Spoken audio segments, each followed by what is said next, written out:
સુખપર ગામ નજીક હોટેલ ખાતે ડીઝલ ચોરી થતી હોવાની બાતમી મળતા પોલીસે રેડ દરમિયાન 6 શખ્સોની કરી ધરપકડ। હળવદ તાલુકાના સુખપર ગામ નજીક આવેલ હોટેલ ધ ખાતે ટ્રક ટ્રેલરોના ડ્રાઈવરો સાથે સાંઠગાંઠ કરીને ટાંકીમાંથી ડીઝલ ચોરી કરવામાં આવતી હોવાની બાતમી મળતા તે જગ્યાએ પોલીસે રેડ કરીને ડીઝલ ચોરીમાં 6 શખ્સોને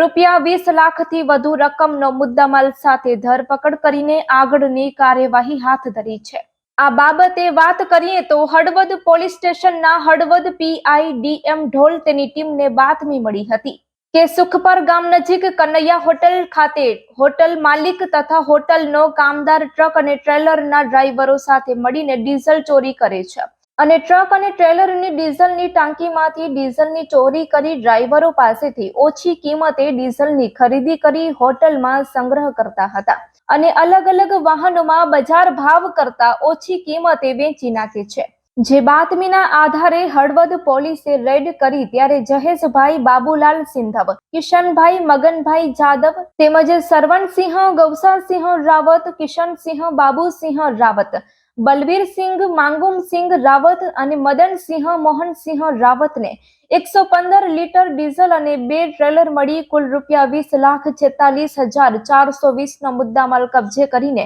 જરૂરી કાર્યવાહી કરી છે। Report by Shrikant Patel, Morbi.